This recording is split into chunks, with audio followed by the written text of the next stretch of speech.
پارہ نمبر 26 سورۃ الاحقاف. احقاف حقف کی جمع ہے، ہا کی زیر کے ساتھ حقف. قوم عاد کا ایک علاقہ تھا، اس کو بھی احقاف کہتے ہیں، اور عربی زبان میں سینڈ ڈیونز کو، ریت کے ٹیلوں کو بھی احقاف کہا جاتا ہے. بسم اللہ الرحمن الرحیم. حامیم تنزیل الکتاب من اللہ العزیز الحکیم. ما خلقنا السماوات والارض وما بینہما الا بالحق.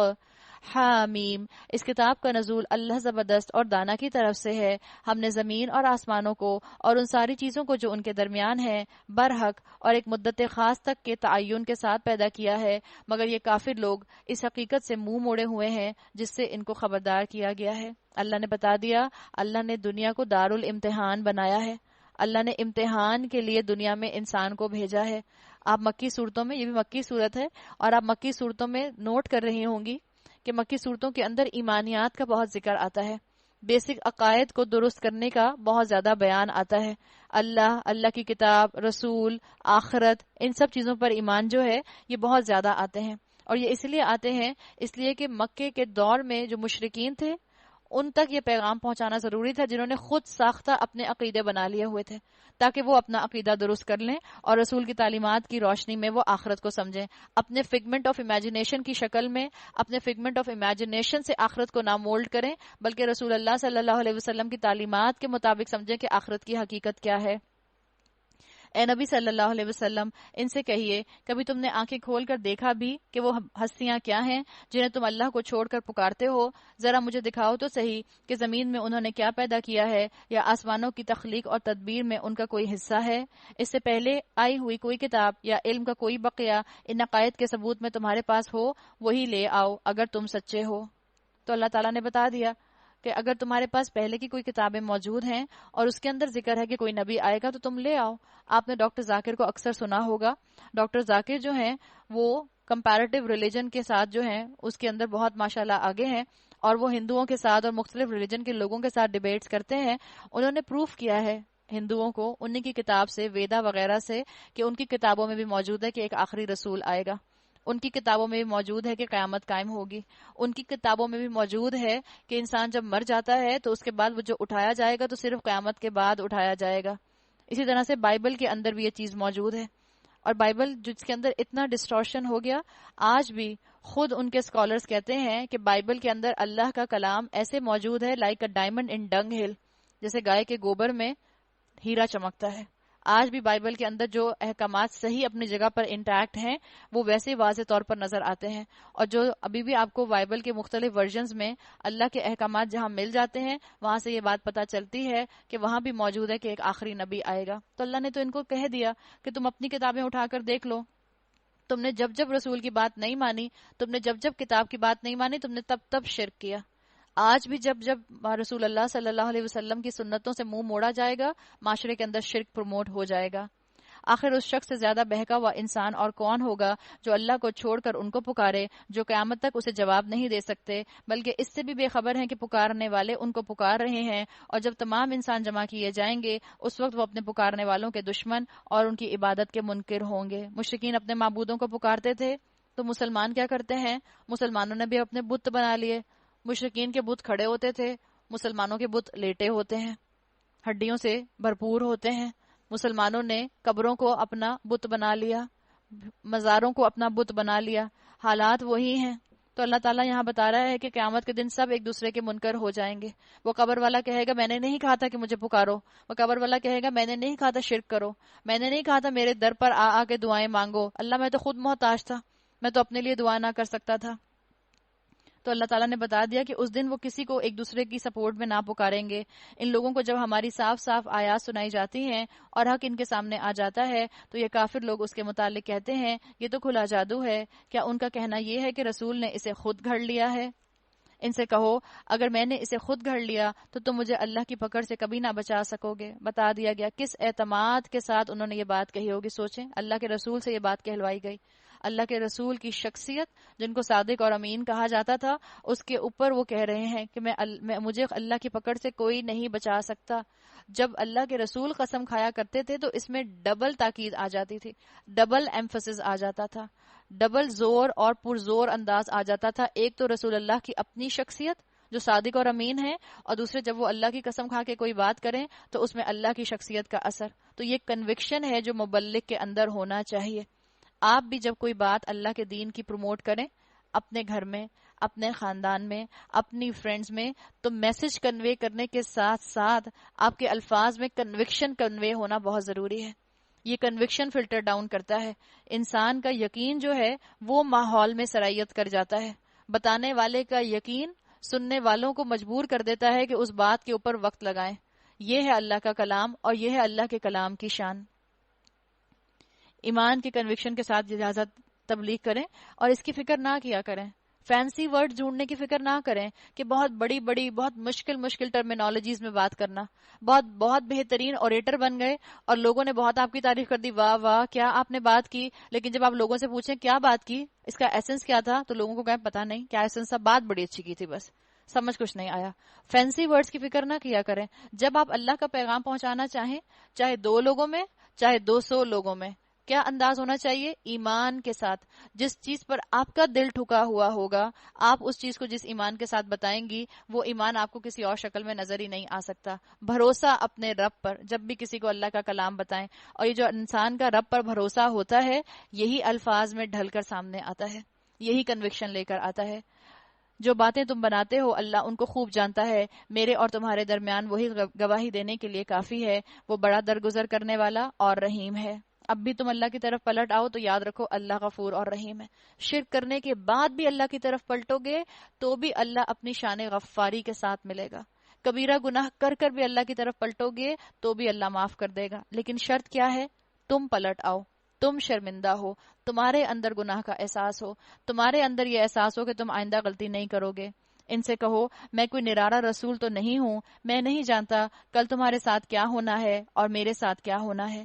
جب رسول نہیں جانتے کہ ان کے ساتھ کل کیا ہونا ہے تو آپ اور میں کیسے جان سکتے ہیں؟ ہم یہ کیسے امید لگا لیتے ہیں آج گناہ کر لیتی ہوں کل معافی مانگ لوں گی، اور یہ شیطان کرواتا ہے. کل کی معافی کے بھروسے پر آج گناہ کراتا ہے. اللہ تعالیٰ نے یہاں رسول اللہ سے کہلوا دیا کہ میں نہیں جانتا کل تمہارے ساتھ کیا ہونا ہے اور میرے ساتھ کیا ہونا ہے. کیا پتا کل معافی کی توفیق نہ ملے. کل کے بھروسے پر، کل کی معافی کے بھروسے پر آج گناہ نہ کریں. کیا پتا کل موقع نہ ملے، کیا پتا کل صحت نہ رہے، کیا پتا زبان میں طاقت نہ رہے، کیا پتا عقل ساتھ نہ دے، کیا پتا شعور باقی نہ رہے، کیا معلوم اللہ زندگی ہی لے لے. میں تو صرف اسی وحی کی پیروی کرتا ہوں جو میرے پاس بھیجی جاتی ہے، اور میں ایک صاف صاف خبردار کر دینے والے کے سوا اور کچھ نہیں ہوں. اے نبی صلی اللہ علیہ وسلم ان سے کہیے کبھی تم نے سوچا بھی اگر یہ کلام اللہ ہی کی طرف سے ہو اور تم نے اس کا انکار کر دیا تو تمہارا انجام کیا ہوگا؟ تھوڑی دیر کے لیے تو سوچو، یہ جو ہم باتیں سن رہے ہیں یہ اللہ کے کلام کی باتیں ہیں. تھوڑی دیر کے لیے سوچو کہ اللہ نے یہ سب معاملہ کرنا ہے تو، اور اپنی زندگی پر نظر ڈال کر دیکھو. ایک نظر پیچھے ڈال کر دیکھیں کیا میری زندگی قرآن کے مطابق ہے؟ کیا میرا لائف سٹائل شریعت کے مطابق ہے؟ کیا میری زندگی میں سنتوں کا نور ہے یا بدعات کے اندھیرے ہیں؟ سوچ لیں انجام کیا ہوگا. اور اس جیسے ایک کلام پر تو بنی اسرائیل کا ایک گواہ بھی شہادت دے چکا ہے. وہ ایمان لے آیا اور تم اپنے گھمنڈ میں پڑے رہے. ایسے ظالموں کو اللہ ہدایت نہیں دیا کرتا. اللہ نے ظالم کس کو کہا؟ ظالم وہ جو اپنی زندگی میں قرآن کو اس کا حق نہ دے، قرآن کو اس کا مقام نہ دے، قرآن کو اس کے رائٹس نہ دے. اللہ نے اس کو ظالم کہہ دیا، بتا دیا وہ ظالم ہے. جن لوگوں نے ماننے سے انکار کر دیا وہ ایمان لانے والوں کے متعلق کہتے ہیں اگر اس کتاب کو مان لینا کوئی اچھا کام ہوتا تو یہ لوگ اس معاملے میں ہم سے سبقت نہ لے جا سکتے تھے. یہ کب معاملہ ہوتا ہے انسان کا؟ جب انسان کا معبود اس کی دولت ہو جاتی ہے. اور انسان اگر دین پر آنا بھی چاہتا ہے تو کنڈیشنز لگا کر آنا چاہتا ہے. چونکہ انہوں نے اس سے ہدایت نہ پائی اس لیے اب یہ ضرور کہیں گے یہ تو پرانا جھوٹ ہے، حالانکہ اس سے پہلے موسیٰ کی کتاب رہنما اور رحمت بن کر آ چکی ہے، اور یہ کتاب اس کی تصدیق کرنے والی زبان عربی میں آئی ہے، لسانً عربیّا، تاکہ ظالموں کو متنبہ کر دے اور نیک روش اختیار کرنے والوں کو بشارت دے دے. اللہ بار بار اس قرآن کی طرف آنے کی دعوت دے رہا ہے. اللہ تعالیٰ نے یہ بات بتا دی کہ یہاں اللہ نے دولت کو معیار نہیں رکھا. یاد رکھو انسان شرک میں مبتلا کب ہوا؟ جب انسان نے یہ سمجھا کہ ہمارے اوپر اتنا اللہ دولت برسا رہا ہے تو کیسے ہو سکتا ہے اللہ ہم سے ناراض ہو. مشرکانہ مذاہب کے اندر یہی تو عقیدہ تھا کہ جس کو بہت اللہ دیتا ہے اس کا مطلب ہے دیوی دیوتا اس سے بہت خوش ہوتے ہیں. ہم مسلمان بھی یہ سمجھتے ہیں کہ اللہ نے ہمیں بڑی نعمتیں دی ہیں، اس کا مطلب ہے میں اللہ کی بڑی نیک بندی ہوں، اللہ کو میری کوئی ادا بڑی پسند آئی ہوئی ہے۔ ایسا نہیں ہے، اللہ ڈھیل کے طور پر بھی دولت دیتا ہے۔ اپنے لائف سٹائل پر مڑ کر دیکھیں، اگر نافرمانیوں کے ساتھ دولت مل رہی ہے تو اللہ سے معافی مانگنے کی ضرورت ہے، اور اس دولت کو اللہ کی راہ میں استعمال کرنے کی ضرورت ہے۔ یاد رکھیں، یہ ضروری نہیں ہے، دولت کا ملنا اور نہ ملنا ایمان اور بے ایمان والا ہونے کی نشانی نہیں ہے۔ اگر ایمان لانے سے حضرت بلال جو تھے اور جو حضرت خباب جو تھے ان کی دولت میں اضافہ ہو جاتا تو کیا یہ سب لوگ ان کی طرف اٹریکٹ ہو جاتے؟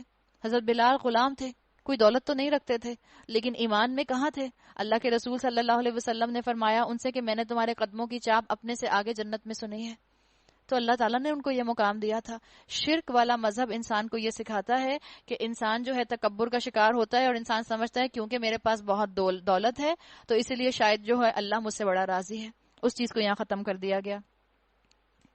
یقیناً جن لوگوں نے کہہ دیا ربنا اللہ، اللہ ہمارا رب ہے، ثم استقاموا، اور پھر وہ اس پر جم گئے، ان کے لیے نہ کوئی خوف ہے نہ وہ غمگین ہوں گے۔ سوچ سمجھ کر قدم جنہوں نے اٹھایا، جنہوں نے قرآن کے پیچھے اپنی عقلوں کو چلایا، جنہوں نے قرآن کو اپنی عقل کے پیچھے نہیں بلکہ اپنی عقل کو قرآن کے پیچھے چلایا، اللہ تعالیٰ نے ان کے لیے کہہ دیا کہ ان کے لیے کوئی مشکل نہیں ہے، ان کے لیے کوئی پریشانی نہیں ہے۔ بتا دیا گیا، سمجھ جاؤ اب بھی اس چیز کو، تمہارے پاس وقت ہے، پلٹ جاؤ۔ مومن جو ہوتا ہے وہ ایک دفعہ اللہ کے راستے پر آ جاتا ہے۔ صراط مستقیم ہم بار بار بات کرتے ہیں کیونکہ ہم سورہ فاتحہ میں بار بار صراط مستقیم مانگتے ہیں۔ یاد رکھیں، صراط مستقیم پر جو ایک دفعہ آ گیا اب واپس پلٹنے کا نہ سوچے۔ مومن کی زندگی میں واپس پلٹنے کی کوئی بھی ٹرمینالوجی ووکیبلری میں نہیں ہونی چاہیے۔ صراط مستقیم ایک ایسی سڑک ہے جو سیدھی اوپر جاتی ہے، اسی لیے اس کو کہتے ہیں صراط، ویسے بھی عربی زبان میں سیدھے کو کہتے ہیں۔ اسکالرز کہتے ہیں کیوں اس کو المستقیم کہا گیا؟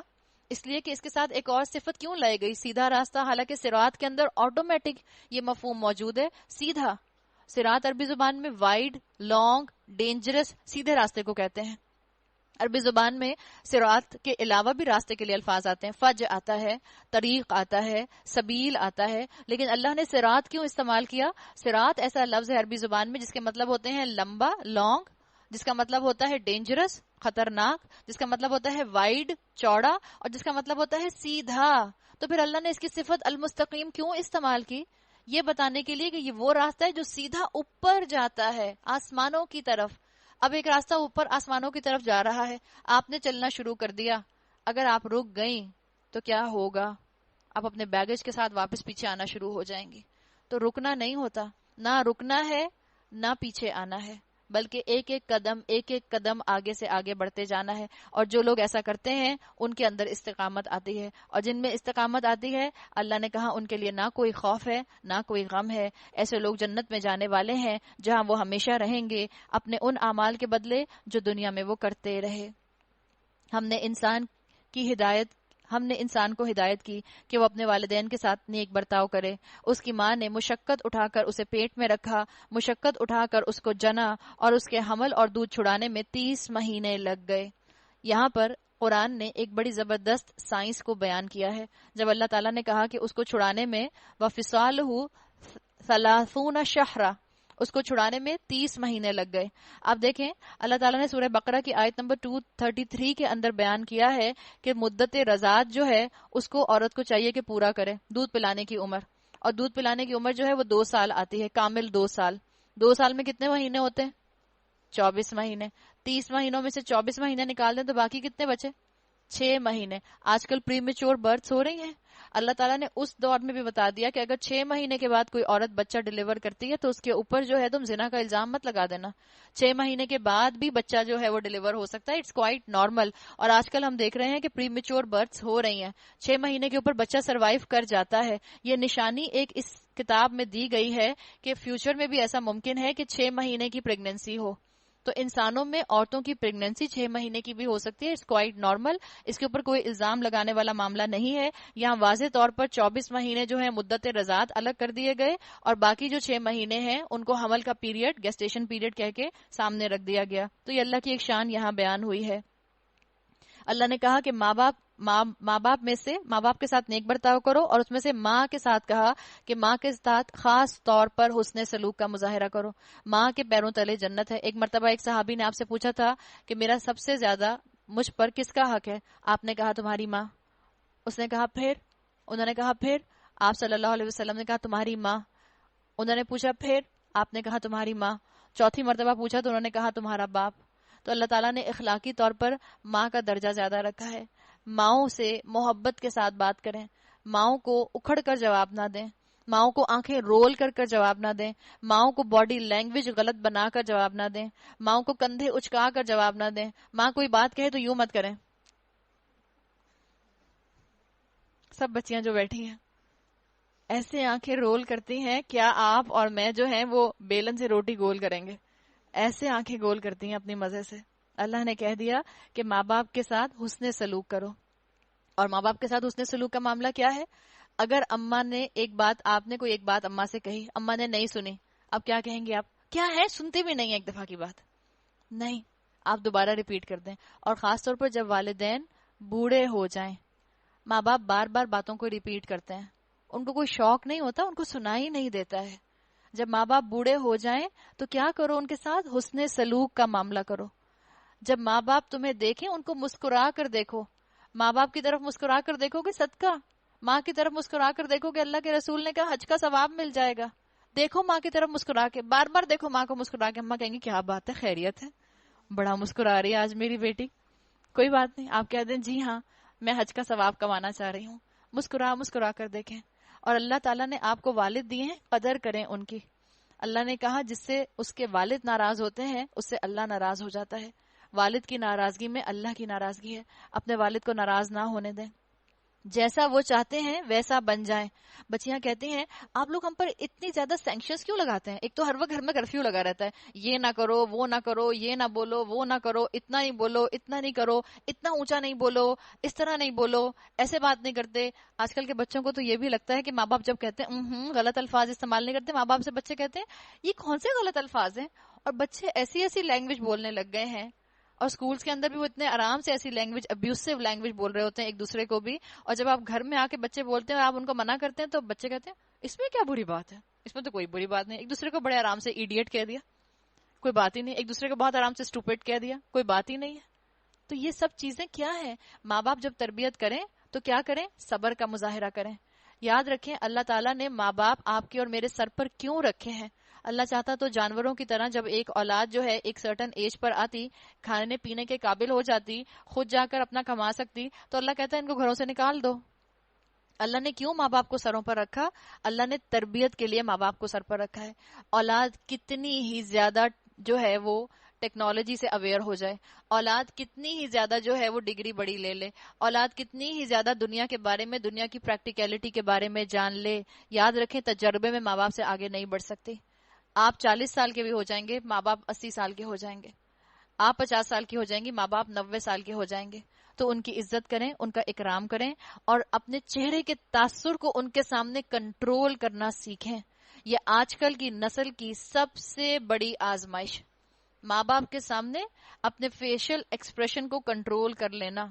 ایسے ایسے ان پہ جذبات کے سمندر آ جا رہے ہوتے ہیں اور ماں باپ سب سمجھ رہے ہوتے ہیں. اور خاص طور پر جب بوڑھے ماں باپ ہوں ان کا بہت دل دکھتا ہے، ان کو بہت اذیت ہوتی ہے. بچیاں کیا کہتی ہیں، بچے کیا کہتے ہیں، ہماری امی بوڑھی تھوڑی ہیں. ایک تو آج کل کسی کی بھی امی بوڑھی نہیں ہوتی، سبھی امیاں جوان جوان ہیں. جو 40 کی ہیں وہ لگتی ہیں 20 کی، اور جو 30 کی ہیں وہ لگتی ہیں 15 کی.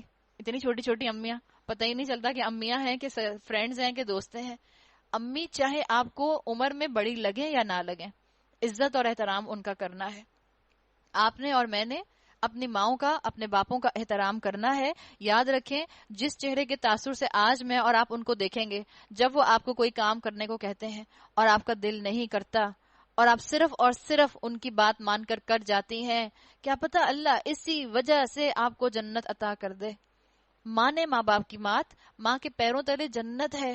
آپ کے ہم نے اٹھا کر دیکھی تھی، ہمیں تو کوئی جنت نظر نہیں آئی تھی. ماں کی خدمت میں جنت ہے، پیروں کے نیچے نظر نہیں آئے گی. ماں کی پیروں کے نیچے جنت نہیں آ سکتی. ویسے بھی مقصد کیا ہے؟ ماں کی خدمت کرو، ماں کا دل نہ دکھاؤ، ماں کے ساتھ روڈ نہ ہو جاؤ. ماں کے ساتھ سختی کا لہجہ نہ اپناؤ، ماں کو سنوب نہ کر دو، ماں کو چپ نہ کرا دو، ماں کے ساتھ لڑنے نہ بیٹھ جاؤ، غلطی کرو تو ماں کو سوری بولو، باپ کو بھی بولو سوری۔ آج کل کے بچوں کو سوری بولنا، اتنی بڑی بڑی انائیں ہیں بچوں کی، کیا فرعون کی انا ہوگی جو بچوں کی انا ہوتی ہے، سوری نہیں بولتے ہیں۔ اللہ نے بار بار قرآن میں کہا ہے کہ ماں باپ کے ساتھ احسن طریقہ اختیار کرو، سلوک کیا کرو، حسن سلوک کرو، اور یاد رکھو what goes around comes around۔ آج جیسا ماں باپ کے ساتھ سلوک کرو گے، کل تمہاری اولاد تمہارے ساتھ ویسا ہی سلوک کرے گی۔ اور یاد رکھیں ہم سب جو بھی اس کمرے میں بیٹھے ہیں، چاہے کسی بھی عمر کے ہیں، چاہے 15 سال کے ہیں، چاہے 13 سال کے ہیں، چاہے 30 سال کے ہیں، چاہے 40 سال کے ہیں، ہم سب پر بڑھاپا آنا ہے، ہم سب نے بوڑھے ہونا ہے۔ جیسا آج میں اپنے ماں باپ کے ساتھ رویہ رکھ رہی ہوں، کل میری اولاد میرے ساتھ اس سے بدتر رویہ رکھے گی، اس سے برا رویہ رکھے گی۔ تو ماں باپ کے ساتھ بہترین طریقے سے محبت کے ساتھ پیش آنے کو کہہ دیا گیا۔ اور یہی فرق ہے جو انسانوں اور جانوروں کا فرق ہے۔ جانور اپنے ماں باپ کی خدمت نہیں کرتے، انسان اپنے ماں باپ کی خدمت کرتے ہیں۔ انسان اپنے ماں باپ سے مشورہ مانگتے ہیں، ان کو اپنے مشوروں میں شامل رکھیں، ان کو ایسا نہ سمجھے بوڑھے ہو گئے بالکل بیکار، اب تو کسی مقصد کے نہیں ہیں، بس کونے میں پڑے ہیں، کھا پی لیتے ہیں، پہن لیتے ہیں، بس اپنی ضروریات پوری کر لیتے ہیں، ان کو میڈیسن مل جاتی ہے ان کے ٹائم پر، اور بس ان کو مشوروں میں شامل رکھیں۔ اور والدین کے لیے اگر آپ ایصال ثواب بننا چاہتی ہیں، اگر آپ کے والدین دنیا سے جا چکے ہیں، تو بہترین طریقے سے سنتوں کو زندہ کریں، مت اس راستے کو فالو کریں جس راستے پر ماں باپ تھے اور وہ سنت والا راستہ نہیں تھا۔ یہ ان کے لیے، ان کے حق میں آپ بہتری نہیں کریں گی، صدقہ جاریہ بنے ان کے لیے۔ اور انسان کو یہی چیز ہائر ایوالوڈ بناتی ہے جانوروں سے، کہ انسان اپنے ماں باپ کی خدمت کرتا ہے۔ اور ایک چیز اور، جب یہاں ماں باپ کی بات ہو رہی ہے، شوہر کے ماں باپ کی خدمت کرنا بھی بہت اچھی بات ہے، اور یہ میرا اور آپ کا اخلاقی فرض ہے۔ جب میرے اور آپ کے پڑوسی کا اتنا حق ہے، جو میرا اور آپ کا نیکسٹ ڈور ہے، تو جو میرے اور آپ کے دوسرے کمرے میں رہتی ہیں، پڑوس کے کمرے میں رہتی ہیں خاتون، ان کا کتنا حق ہوگا؟ جو میرے شوہر کے والد اور میری شوہر کی والدہ ہوں گی، ان پر کتنا حق ہوگا؟ تو ان کا بھی بہترین طریقے سے خیال رکھیں، ان کو اپنے ساتھ لے کر جائیں، کہیں کھانے کے لیے باہر جائیں ان کو ساتھ لے جائیں، کہیں گھومنے پھرنے جائیں ان کو ساتھ لے جائیں۔ ازیوم نہ کریں بھئی تو جا ہی نہیں سکتے، بھئی ضرور آپ کی تو کمر میں درد ہو رہا ہوگا، ہم نے اس لیے نہیں پوچھا کہ آپ کی بیک میں پین تھا نا، نہیں، آپ پوچھیں، چاہے آپ کو پتا ہو وہ نہیں جائیں گی، آپ پھر بھی پوچھیں، امی آپ چلیں گی، ابا آپ چلیں گے؟ جب وہ کہیں نہیں، پھر یہ نہ کہیں اچھا ٹھیک ہے، جیسے آپ تیار بیٹھی تھی انکار سننے کے لیے، ہاں ٹھیک ہے اوکے، ہاں میں بھی یہی چاہ رہی تھی کہ آپ گھر میں آرام کریں۔ نہیں، یہ حسن سلوک نہیں ہے۔ حسن سلوک کیا ہے؟ ہم چاہ رہے تھے کہ آپ چلتی، آپ کے چلنے سے برکت ہو جاتی، ہمارے منہ سے یہ جملے کیوں نہیں نکلتے ماں باپ کے لیے؟ نکلیں گے تو ماں باپ کتنا خوش ہوں گے۔ چند دن کے مہمان ہیں، بہرحال یہ حقیقت ہے، یہ تو اللہ کو پتا ہے کس نے پہلے جانا ہے، لیکن ایک نیچرل فینومینا بھی تو کوئی چیز ہوتی ہے، ماں باپ پہلے جاتے ہیں زندگی سے، کم ہی ہوتا ہے اولاد پہلے جاتی ہے، اللہ نہ کسی ماں باپ کو اولاد کی آزمائش دکھائے، ماں باپ چلے جائیں گے، چند دن کے مہمان ہیں، ان کی خدمت کریں، ان کی خدمت کر کے جنت کما لیں۔ جس کے گھر میں ماں باپ موجود ہیں اس کے لیے جنت کا ایک دروازہ کھلا ہوا ہے، اپنے ماں باپ کی قدر کرے اور اپنے لیے جنت کما لے۔ تو اللہ نے کیا کہا کہ یہاں تک کہ جب انسان اپنی پوری طاقت کو پہنچا اور 40 سال کا ہو گیا، یہاں اللہ تعالیٰ نے 40 سال کی عمر کیوں مینشن کی؟ اس لیے کہ اسکالرز کہتے ہیں کہ 40 سال کی عمر انسان کی مینٹل میچورٹی کی عمر ہوتی ہے۔ تو کیا اس نے کہا اب یہ کیسا انسان ہے جو نیک انسان ہے، اور وہ کیسی دعا کرتا ہے 40 سال کا انسان؟ 40 سال کے انسان کے لیے اسکالرز کہتے ہیں کہ وہ دو نسلوں کو، 2 جنریشنز کو تھامے ہوئے ہوتا ہے، ایک طرف اس کی اپنی اولاد ہوتی ہے، دوسری طرف اس کے اپنے والدین ہوتے ہیں، اور اگر اس کے اندر حلم ہو، اگر اس کے اندر حلم کے ساتھ ساتھ میچورٹی کے ساتھ ساتھ علم کی طاقت ہو، ہدایت کی طاقت ہو، تو وہ بہترین متقی انسان ہوتا ہے۔ تو وہ دعا کیا کرتا ہے؟ ربی اوزینی ان اشکر نعمتک التی انعمت علی وعلی والدی وان اعمل صالحا ترضاہ واصلح لی فی ذریتی۔ اے میرے رب، مجھے توفیق دے کہ میں تیری ان نعمتوں کا شکر ادا کروں جو تو نے مجھے اور میرے والدین کو عطا کی ہیں۔ نعمت دینے والے کو پہچانوں، نعمت کا صحیح جگہ پر استعمال کروں۔ اللہ کا بندہ ایسے دعا کرتا ہے۔ اللہ نے ماں باپ دیے ہیں تو میں ماں باپ کی قدر کرنے والی بنوں، اللہ نے اولاد دی ہے تو میں اولاد کو صدقہ جاریہ بنانے کی فکر کروں۔ اور یقیناً یہ حقیقت ہے، یہاں پر جو کہا مجھے توفیق دے کہ میں ان نعمتوں کا شکر ادا کروں جو تو نے مجھے اور میرے والدین کو عطا کی ہیں۔ حقیقت ہے کہ والدین کی نعمتوں سے میکسیمم فائدہ اولاد اٹھاتی ہے۔ والدین خود بھی نہیں اٹھاتے اپنے مال سے اتنا فائدہ جتنا ان کے مال سے ان کی اولاد فائدہ اٹھاتی ہے. آپ دیکھیں ہم سب جن کے بچے اسکول گوئنگ ہیں یا یونیورسٹی گوئنگ ہیں، آپ کے مال کا ایک بڑا اماؤنٹ آپ کے بچوں کے اوپر لگ رہا ہوتا ہے، اور ماں باپ دل کھول کر خرچ کر رہے ہوتے ہیں. ماں باپ یہ نہیں کہہ رہے ہوتے کہ بس اب میں نے تم پر خرچ کر دیا، اب تم مجھے پے بیک کرو گے بڑے ہو کے، اب جب تم اپنے پروفیشنل کو اپنا لو گی تو تم نے مجھے پے بیک کرنا ہے. کوئی ماں باپ ایسا نہیں کہتے. ماں باپ کی نعمتیں اولاد انجوائے کرتی ہے. تو ایسا بندہ جو ایسی دعا کر رہا ہے. اور کیا کہا اس نے؟ اور ایسا نیک عمل کروں جس سے تو راضی ہو جائے. اللہ اس کی فکر نہیں ہے کہ میرا نیک عمل جو ہے وہ دنیا والوں کو راضی کر رہا ہے کہ نہیں کر رہا. ہو سکتا ہے دنیا والوں کی نظر میں میرا سٹیٹس نہ بڑھ رہا ہو، میری عزت نہ بڑھ رہی ہو سکتا ہے اسکول فرینڈز میں میری پاپولیرٹی کم ہو رہی ہو آپ کی بات پر عمل کرنے سے، لیکن ایسا عمل کروں جس سے آپ راضی ہو جائیں، وہ نیکی جس سے آپ خوش ہو جائیں. اور میری اولاد کو بھی نیک بنا اور مجھے سکھ دے.